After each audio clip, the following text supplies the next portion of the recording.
वर्णिवेशरमणीयदर्शनम् मन्दहासरुचिरननाम्बुजम् पूजितं सुरनरोत्तमैरमुदा धर्मनन्दनमहं विचिन्तये। ओम अवतारिणे श्री स्वामिनारायणाय नमो नमः। ओम अवतारिणे श्री हरिकृष्णाय घनश्यामाय नीलकंठाय च श्री सहजानंद स्वामिने नमो नमः।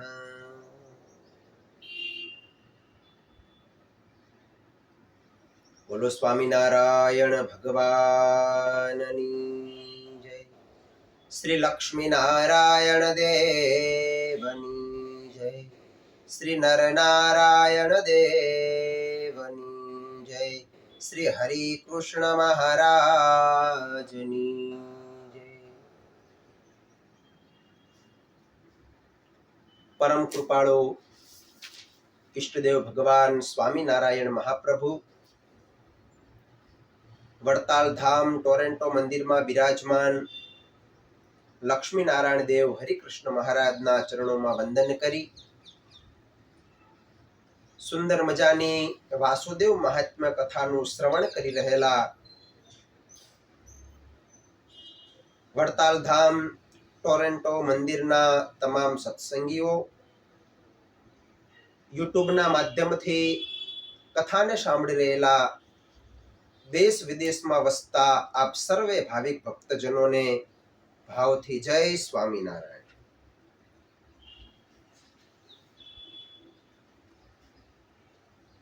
श्री वासुदेव महात्म्य कथा एनु ज्यारे आपणे श्रवण करी रह्या छीए त्यारे पंचम अध्यायना अंतमा भगवानना एक महान परम भक्त उपरीचर वसु नामना राजा जेनी भक्ति जेनु धर्मपणु जेनो सदाचार एटलू पवित्र हतो के एनाथी प्रसन्न थई अने परमात्माए एने सुंदर मजानु राज्य आप्युं हतुं। इंद्र जेवा इंद्र पण एना उपर प्रसन्न थई अने स्वर्ग में पोतानु इंद्रासन एने बेसवा माटे आप्युं हतुं। छतां पण ए उपरीचर वसु राजाना जीवन में एवुं तो शुं बन्युं के एवा परम एकांतिक भगवानना भक्त एने स्वर्गमांथी नीचे पृथ्वीना विवरनी अंदर जई अने रहेवुं पड्युं। पाताळनी अंदर जेने स्थान मळ्युं एवी तो एनी अधोगति थई के स्वर्ग में जई शकवा वाळो राजा ए पाताळनी अंदर जतो रह्यो अने पछी ए परमात्माए एनी भक्तिना कारणे एनु धर्मपरायण जीवन हतुं एना कारणे ए पाताळनी अंदर गयो छतां पण सतत भगवानना नामना मंत्रनो जाप करतो हतो एटले परमात्माए एने पृथ्वीमांथी पाछो काढ्यो। पण छठ्ठा अध्यायना प्रारंभमां सावरणी मुनिना मनमा संशय थयो छे के आटला मोटा महान भक्त एने एवुं तो शुं काम करी नाख्युं के एनी आटली बधी अधोगति थई। अने छठ्ठा अध्यायना प्रारंभमां सावरणी मुनि ए कार्तिक स्वामी ने प्रश्न पूछी रह्या छे। सही भक्तो भगवत आसीद राजा महान वसु किम मिथ्याभ्यवदध्येन दिवो भूमि भूविवरं गतः। सावरणी महर्षिए कार्तिक स्वामी ने प्रश्न पूछो छे કે હે કાર્તિક સ્વામી, આપે જે અમને ઉપરીચર વસુની કથા કીધી એને સાંભળી અને અમને મનમાં ઘણો સંશય થાય છે કે ઉપરીચર વસુના જીવનની અંદર એવી તો શું ભૂલ થઈ ગઈ કે આટલી ભક્તિ કરવા છતાંય એને સ્વર્ગમાંથી પૃથ્વીમાં જતું રહેવું પડ્યું. કારણ કે ભૂલ તો બધાથી થાય છે અને એ ભૂલને હંમેશા માફી હોય છે. તો પછી આટલો મોટો દંડ એ ઉપરીચર વસુને શા માટે મળ્યો?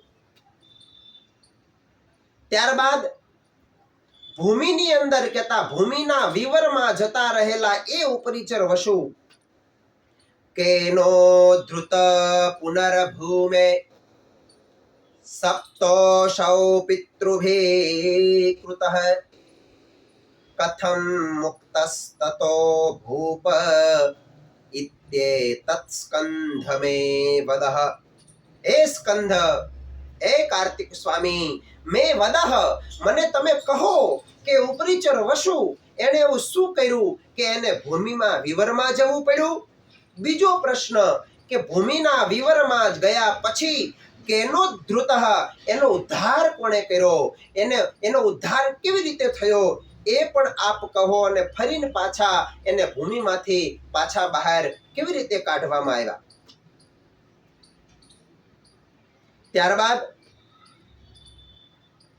એ ઉપરીચર વસુને પિતૃઓનો શ્રાપ શા માટે થયો અને શાપમાંથી મુક્ત બનવા માટે એ ઉપરીચર વસુએ શું કાર્ય કર્યું એ આપ કૃપા કરી અને એવા આશ્ચર્યની કથા હે કાર્તિક સ્વામી આપ મને કહો.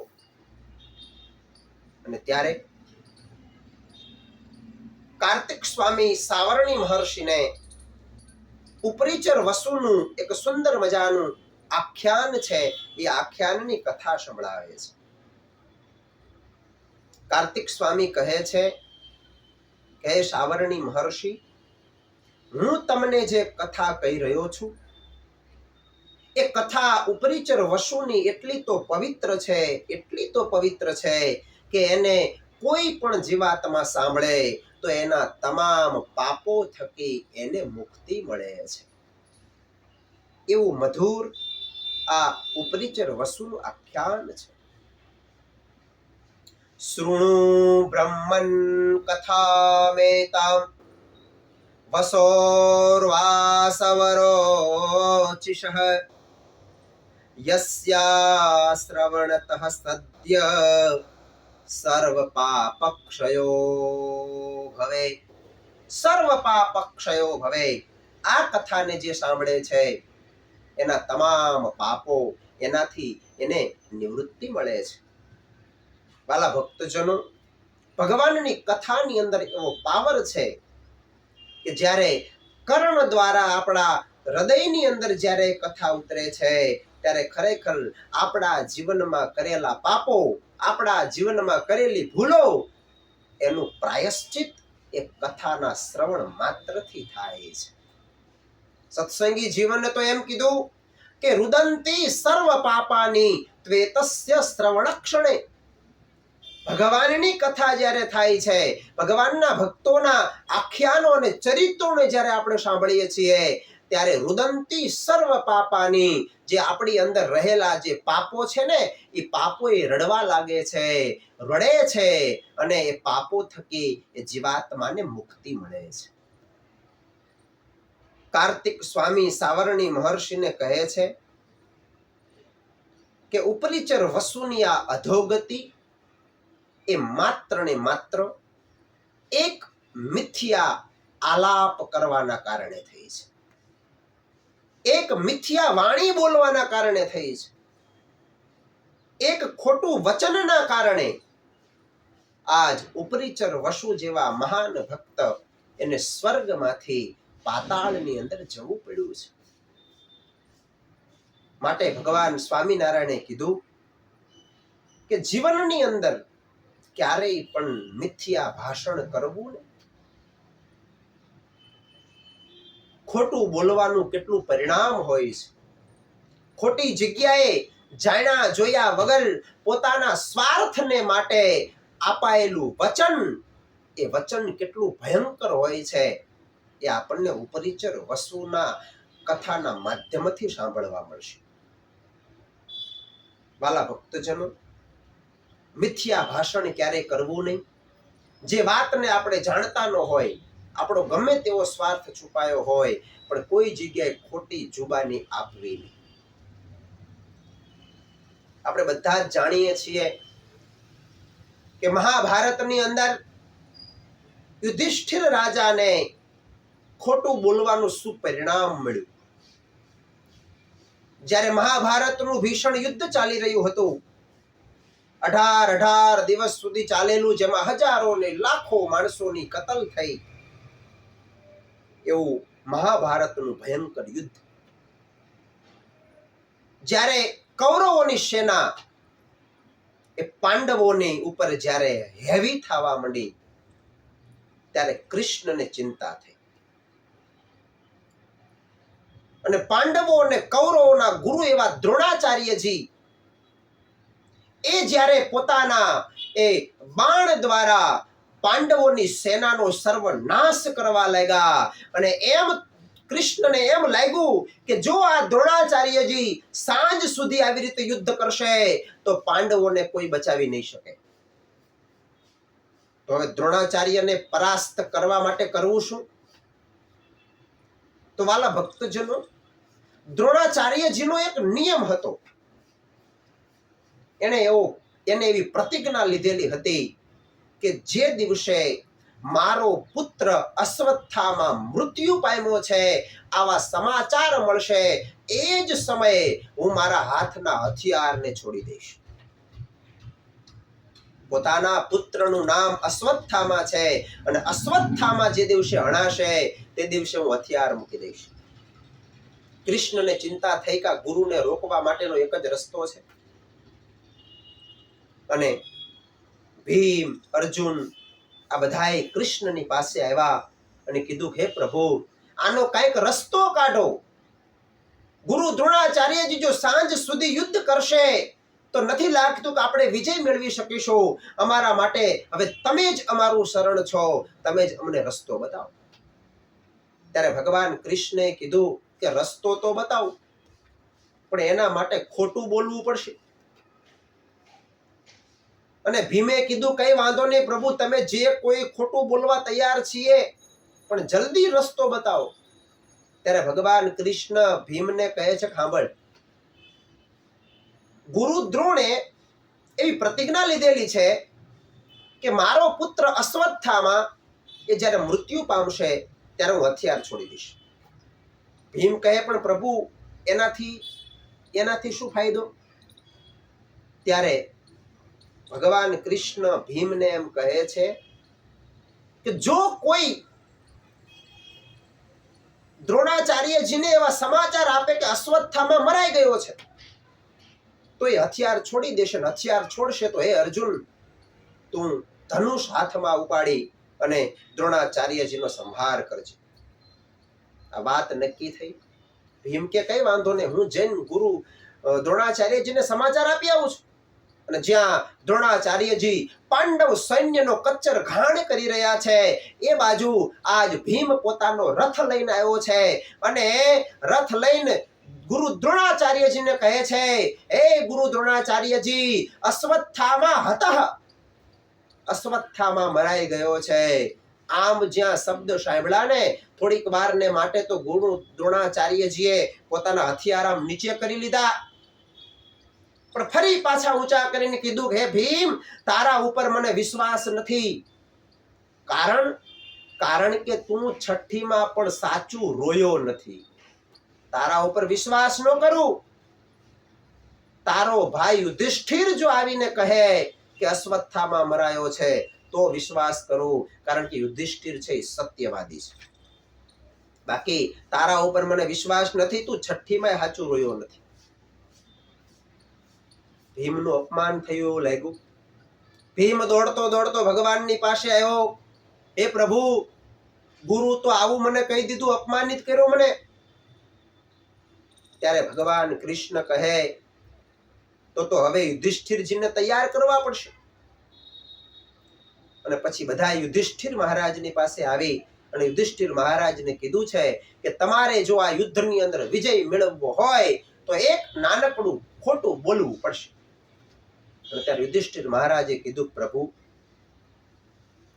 યુદ્ધમાં વિજય મળે કે પરાજય મળે, બાકી હું ખોટું ક્યારેય નહીં બોલું, હું મિથ્યા ભાષણ ક્યારેય નહીં કરું.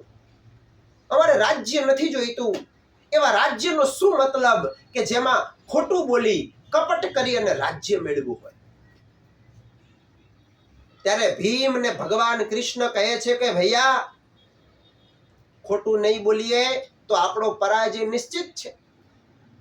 માટે પાંડવ કુળના રક્ષણ માટે, હસ્તિનાપુરના રક્ષણ માટે, પ્રજાના રક્ષણ માટે તમારે નાનકડું ખોટું બોલવું પડશે. યુધિષ્ઠિર એકના બે નથી થયા કે નહીં, હું મરી જઈશ, મને મૃત્યુ મંજૂર છે, બાકી અસત્ય ભાષણ મને મંજૂર નથી. ત્યારે વળી કૃષ્ણે એનો રસ્તો કાઢ્યો કે યુધિષ્ઠિર મહારાજ, તમારે ખોટું નથી બોલવાનું, પણ હું તમને જેમ કહું એમ તમારે કરવાનું છે. શું? તો કે તમારે ગુરુ દ્રોણાચાર્યની સામે જઈ અને એટલું જ કહેવાનું છે કે અશ્વત્થામા હતઃ નરો વા કુંજરો વા. હવે એ યુદ્ધના સૈન્યમાં અશ્વત્થામા નામનો એક હાથી પણ હતો અને અશ્વત્થામા એ દ્રોણાચાર્યજીના દીકરાનું નામ પણ હતું. તમારે સાચું નથી બોલવાનું ને ખોટું નથી બોલવાનું, વચ્ચે લાવીને વાત મૂકી દેવાની છે કે અશ્વત્થામા મરાણો છે, એ નર મરાણો કે હાથી મરાણો એ મને નથી ખબર. ત્યારે યુધિષ્ઠિર મહારાજ કે નહીં પ્રભુ, એટલું પણ ખોટું બોલવા હું તૈયાર નથી. ત્યારે કૃષ્ણ ખીજાયા છે કે તો પછી રાજ્યની અપેક્ષાને છોડી દો, રાજ્ય ક્યારેય નહીં મળે, તમારે એટલું તો બોલવું જ પડશે. ત્યારે યુધિષ્ઠિર મહારાજ તૈયાર નથી થયા. અને ત્યારે ભગવાન કૃષ્ણ કહે છે તો પછી હજુ એક કામ, તમને એક રસ્તો બતાવું. શું? તો કે તમારે દ્રોણાચાર્યજીની સામે એટલું બોલવાનું છે કે અશ્વત્થામા હતઃ, અને કોઈ નો સાંભળે એવી રીતે નરો વા કુંજરો. ત્યારે ભગવાન શ્રી કૃષ્ણ કહે છે કે હજુ એક રસ્તો આપને હું બતાવું છું. તમારે દ્રોણાચાર્યજીની આગળ જઈને એટલું બોલવાનું છે કે અશ્વત્થામા હતઃ, અને પછી ધીરે રહીને કોઈ ના સાંભળે એમ નરો વા કુંજરો વા બોલવાનું છે.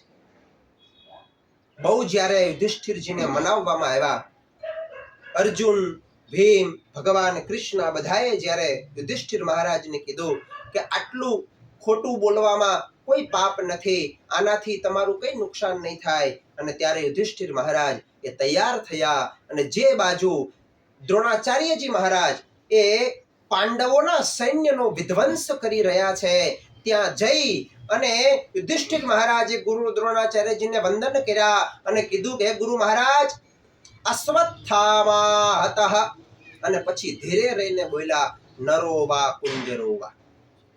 જ્યાં યુધિષ્ઠિર મહારાજ દ્વારા અશ્વત્થામા હતઃ એવો શબ્દ બોલાયો, એ જ સમયે દ્રોણાચાર્યજીએ પોતાની પ્રતિજ્ઞા પ્રમાણે પોતાના જે અસ્ત્રો હતા, જે શસ્ત્રો હતા એ હાથમાંથી નીચે ઉતાર્યા છે. અને નીચે મુકતાની સાથે જ ભગવાન કૃષ્ણએ અર્જુનને આદેશ આપ્યો છે કે અર્જુન, આ સમય છે દ્રોણાચાર્યજીનો વધ કરવાનો. અને પછી અર્જુને દ્રોણાચાર્યજીને મારવા માટે હાથમાં ધનુષ બાણ લઈ અને દ્રોણાચાર્યજી તરફ એક બાણ છોડ્યું છે.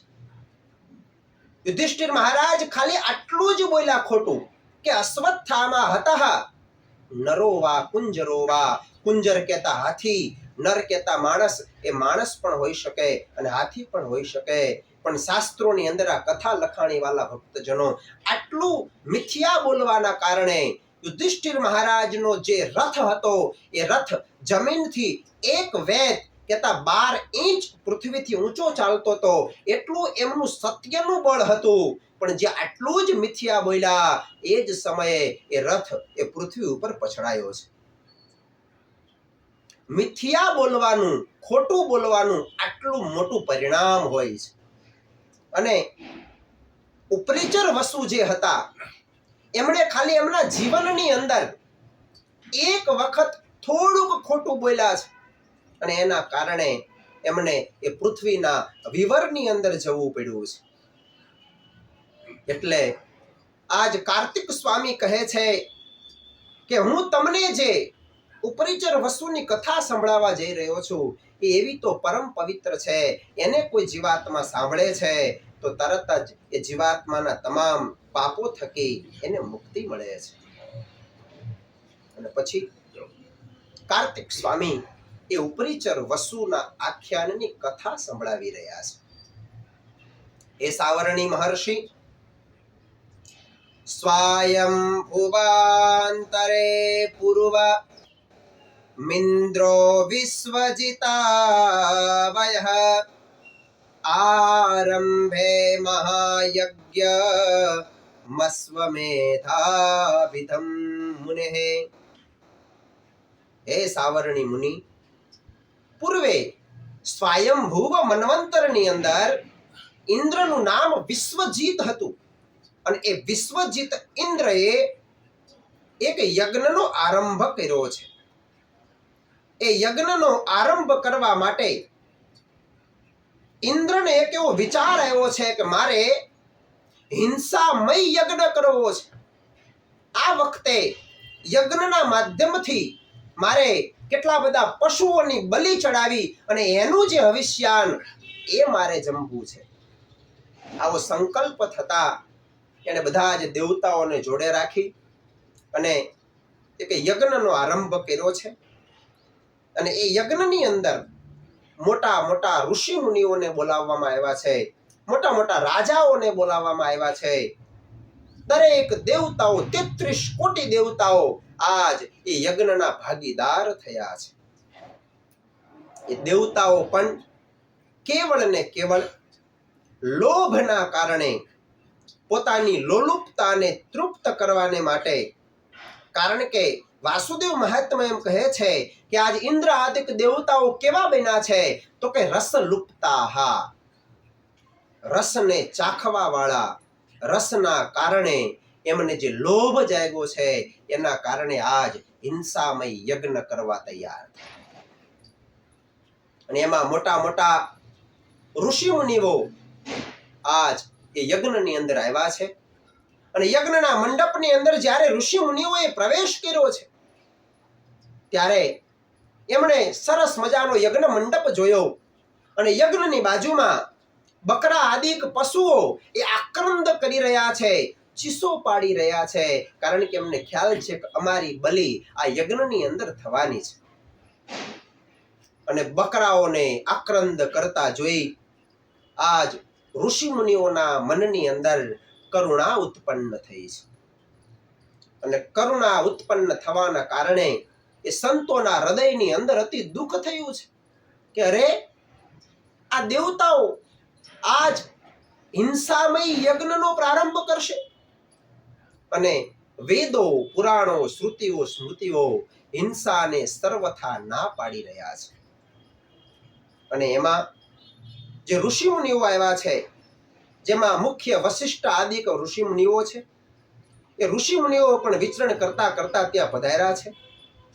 તમામ દેવતાઓએ, ઇન્દ્ર આદિક દેવોએ એ ઋષિ મુનિઓનું પૂજન કર્યું છે, સ્વાગત કર્યું છે, એમનું પાદ્ય પ્રક્ષાલન કરી એમનું પૂજન કરવામાં આવ્યું છે. ઋષિ મુનિઓનો સત્કાર કર્યો છે. ઋષિ મુનિઓએ ચીસો પાડતા એ યજ્ઞ પશુને જ્યારે જોયા છે, એનો આક્રંદ જ્યારે સંભળાય છે, ત્યારે ઋષિ મુનિઓને એમ થયું ઓહો, આજ યજ્ઞના માધ્યમથી અધર્મનું કાર્ય થશે. ઋષિ મુનિઓને અતિ આશ્ચર્ય થયું છે. અને આશ્ચર્યની વચ્ચે એ તમામ ઋષિ મુનિઓની અંદર એક મહેન્દ્ર નામના જે ઋષિ છે, જે મુખ્ય છે, એ મહેન્દ્ર ઋષિ આજ બ્રાહ્મણોને અને દેવતાઓને ઉદ્દેશી અને કહેવા લાગ્યા છે. હે યજ્ઞના ઋત્વિજો, હે બ્રાહ્મણો, હે દેવતાઓ, આજ તમે વિષયના લોભના કારણે આજ તમે અધર્મનું કાર્ય કરવા તૈયાર થયા છો. એ ઋત્વિજો, તમે પણ આહુતિઓ આપવા માટે દેવતાઓની પાસેથી કંઈક લોભ છે, એટલા માટે તમે આજ આહુતિ આપવા તૈયાર થયા છો. હે દેવતાઓ, તમને ખબર છે?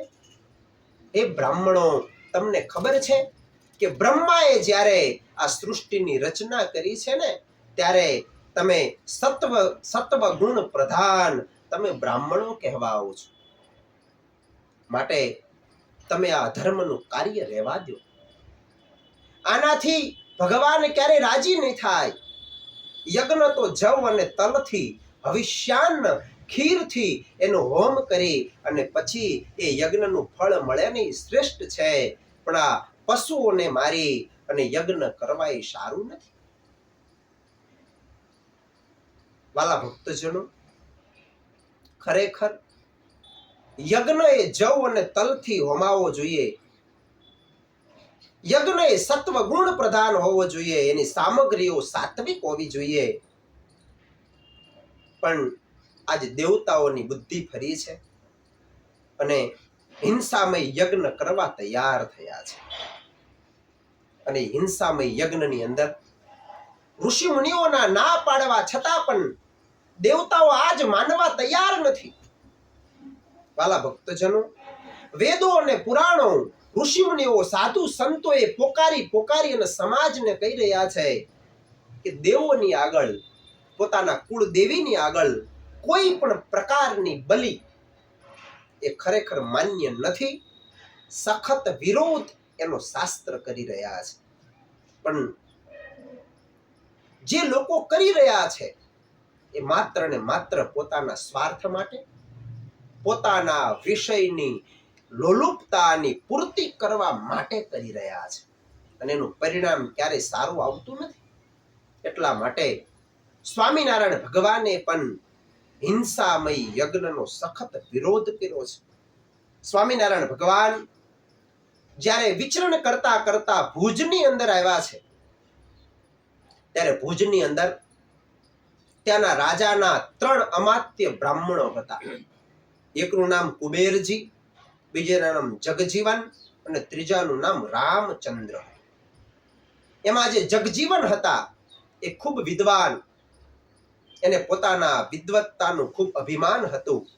એટલે એક વખતે ભુજની અંદર આ 3 બ્રાહ્મણોએ ભેગા મળી અને સોમ અને સ્વત્રામણી નામનો યજ્ઞ કર્યો.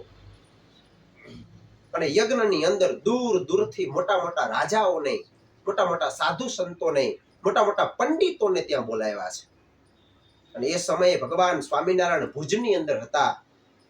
ત્યારે એ બ્રાહ્મણોને એમ થયું કે લાવો સ્વામિનારાયણ ભગવાનને પણ બોલાવીએ.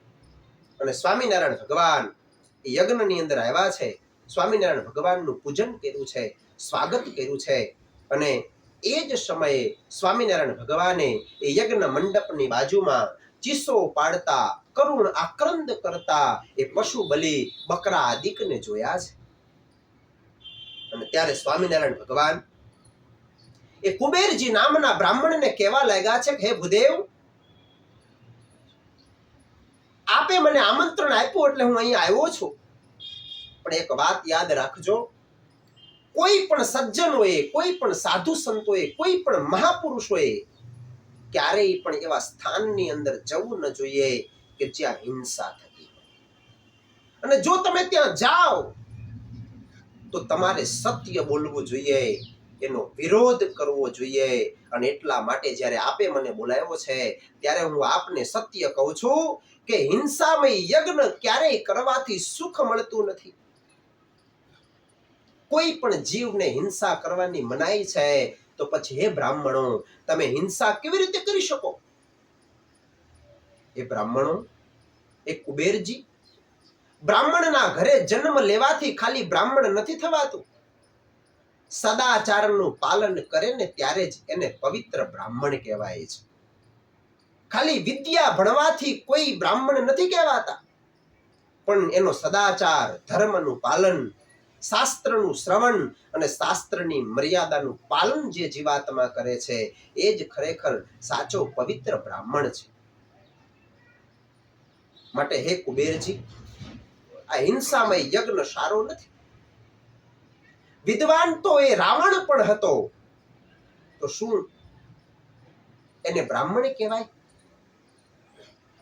ભણેલો ગણેલો એ પંડિત એ રાવણ, છતાં પણ એને રાક્ષસી કૃત્ય કર્યું, તો આજે સમાજ એને અસુર કહે છે.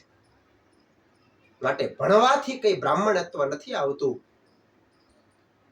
હે કુબેરજી, ચામડામાં રહેલું દૂધ જેમ અપવિત્ર છે, ભલે દૂધ હોય એ ગાયનું દૂધ હોય, પણ જો ચામડાના પાત્રમાં જાય ને તો એને અપવિત્ર કહેવામાં આવે છે. એમ કદાચ બ્રાહ્મણ કુળમાં જન્મ મળ્યો હોય, પણ જો એનું પાત્ર સારું ન હોય, એ ધર્મપરાયણ જીવન ના જીવે, તો એ પણ બ્રાહ્મણ એનું બ્રાહ્મણત્વ લાજે છે. માટે દુરાચારીની પાસે કદાચ વિદ્યા હોય ને અને બ્રાહ્મણ હોય તોય એને સજ્જન નથી કહેવાતો. માટે યજ્ઞની અંદર હિંસા એ ખોટી વાત છે. આમ ભગવાન સ્વામિનારાયણ મનાવવા લાગ્યા છે, પણ જગજીવન ભગવાન સ્વામિનારાયણની વાતને માન્યો નથી. ભગવાને ના પાડવા છતાં પણ આજ જગજીવન ભગવાનની સામે એ શાસ્ત્રાર્થ કરવા લાગ્યો છે કે આ બધા પશુઓ તો યજ્ઞ માટે જ છે. અને વેદો પણ એમ કહે છે કે અજેન યજેત. અજનો મતલબ બે થાય છે. અજ એટલે બકરું પણ થાય છે, અને અજનો મતલબ થાય ન જાયતે ઇતિ અજ. જેને ઉગાડવામાં નથી આવ્યા એવા જવ થી યજ્ઞ કરવો એને કહેવાય અજ. પણ જે લોકોને રસની લોલુપતા છે, પોતાનો સ્વાર્થ દેખાય છે, એ લોકો અજનો અર્થ એ જવ નથી કરતા, એ અજનો અર્થ બકરો કરે છે. ભગવાન સ્વામિનારાયણે ખૂબ સમજાવ્યા છે, છતાંય જગજીવન માન્યા નથી. અને ત્યારે ભગવાન સ્વામિનારાયણ કહે છે કે અમારી વાત જો તમારે માનવી ન હોય તો અમે આ યજ્ઞનો ભાગ નહીં બનીએ. અમે અત્યારે જ ઊભા થઈને જઈએ છીએ, અને હજુ તમે ચેતવું હોય તો ચેતી જાઓ. ભગવાન સ્વામિનારાયણ ચાલતા થઈ ગયા. આ બાજુ સ્વામિનારાયણ ભગવાને ચાલતા ચાલતા કુબેરજીને કીધું છે કે તમે બધા જ જાણો છો, વેદોની અંદર, પુરાણોની અંદર, શાસ્ત્રોની અંદર ઉપરીચર વસુનું આખ્યાન પ્રસિદ્ધ છે કે એને ખાલી યજ્ઞનો ભાગ ખાલી બનાતા ને તોય સ્વર્ગમાંથી એનું પતન થયું હતું ને પૃથ્વીમાં જતા રહ્યા હતા. સ્વામિનારાયણ ભગવાને ત્યાં ઉપરીચર વસુનું આખ્યાન પણ કીધું છે. ભગવાન તો ત્યાંથી ચાલતા થઈ ગયા. આ બાજુ જગજીવન મહેતાએ યજ્ઞ ચાલુ કર્યો, બકરાઓની આહુતિઓ આપી, અને કુદરતને આ વાત ગમી નહીં. અને સમય જતા થોડોક સમય ગયો, એ બકરાઓનું કરુણ આક્રંદ, અને કુદરતે ત્યાંના રાજાને એવો સંદેશ આપ્યો, અને રાજા એ કોપાયમાન થયા કે મારા રાજ્યની અંદર આવો હિંસામય યજ્ઞ કોણ કરી રહ્યું છે? અને એ જ સમયે પોતાના સૈન્યને મોકલવામાં આવ્યું છે, અને સૈન્યએ આખા યજ્ઞનો વિધ્વંસ કર્યો છે. ત્રણે ત્રણ એ બ્રાહ્મણોના મસ્તકો કાપી નાખ્યા છે. જેવી રીતે દક્ષનો યજ્ઞ એ શિવજીએ દ્વારા મોકલવામાં આવેલા ગણ દ્વારા કરવામાં આવ્યો હતો વિધ્વંસ, એવો જ વિધ્વંસ આજ ભુજની અંદર એ ત્રણેય બ્રાહ્મણો દ્વારા કરાયેલા યજ્ઞનો થયો છે. એને તરત જ યજ્ઞનું ફળ, ખોટા યજ્ઞ કરવાનું એને ફળ પ્રાપ્ત થયું છે. માટે વાલા ભક્તજનો, આજ ઋષિ મુનિઓ એ દેવતાઓને સમજાવી રહ્યા છે કે યજ્ઞની અંદર પશુની આહુતિ એનાથી બહુ મોટું પાપ થશે, માટે તમારે ન કરવું જોઈએ. એ ઋષિ મુનિઓ આજ બ્રાહ્મણોને અને દેવતાઓને સમજાવી રહ્યા છે કે જ્યારે બ્રહ્માજી આ સૃષ્ટિની રચના કરીને ત્યારે બ્રહ્માજીના મુખમાંથી બ્રાહ્મણોની ઉત્પત્તિ થઈ, અને સત્વગુણ પ્રધાન એ બ્રાહ્મણો છે.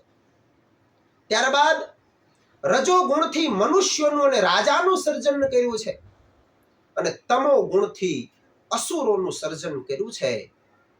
જે પશુઓની બલિ ચડાવે ને એ તો તામસી કામ છે અને માણસ હોવા છતાંય, એ બ્રાહ્મણ હોવા છતાંય, એ દેવતા હોવા છતાંય પણ જો તામસી કર્મ કરે તો એ દેવ દેવ નથી, એ બ્રાહ્મણ બ્રાહ્મણ નથી, એ તો અસુર છે. માટે આજ વાસુદેવ મહાત્મા એમ કહે છે કે અહિંસૈવ પરો ધર્મ સ્તત્ર વેદેસ્તિ કીર્તિતઃ. વેદોએ પણ અહિંસાનું જ પ્રતિપાદન કર્યું છે. માટે હે દેવતાઓ, હે ઋત્વિજો, તમે આ યજ્ઞને કરશો. અને આમ વારંવાર ઉપદેશ દેવા છતાંય એ ઋષિ મુનિઓની વાતને આજ દેવતાઓ અને બ્રાહ્મણો માન્યા નથી. અને ન માનવાનું પરિણામ વાલા ભક્તજનો એ આવ્યું છે કે ઉપરીચર વસુ જેવા રાજાને પણ સ્વર્ગમાંથી પૃથ્વીના પેટાળમાં જતા રહેવું પડ્યું છે. એ શું કામ? ઉપરીચર વસુ આટલા મહાન ભક્ત હોવા છતાં પણ એ પૃથ્વી પાતાળની અંદર જતા રહ્યા. એ કથા વાલા ભક્તજનો આપણે આવતા રવિવારની સભાની અંદર શ્રવણ કરશું. એવી તો શું ઘટના બની કે આટલો મોટો ભક્ત એને ખાલી એક મિથ્યા ભાષણ કરવાના કારણે, એક વચન ખોટું બોલવાના કારણે આજ એને આટલું મોટું પરિણામ ભોગવવું પડ્યું. તો એ કથા આપણે આવતા રવિવારની સભામાં શ્રવણ કરશું. અત્યારે ભગવાનના નામ સ્મરણની સાથે બધા એને ભાવથી જય સ્વામિનારાયણ.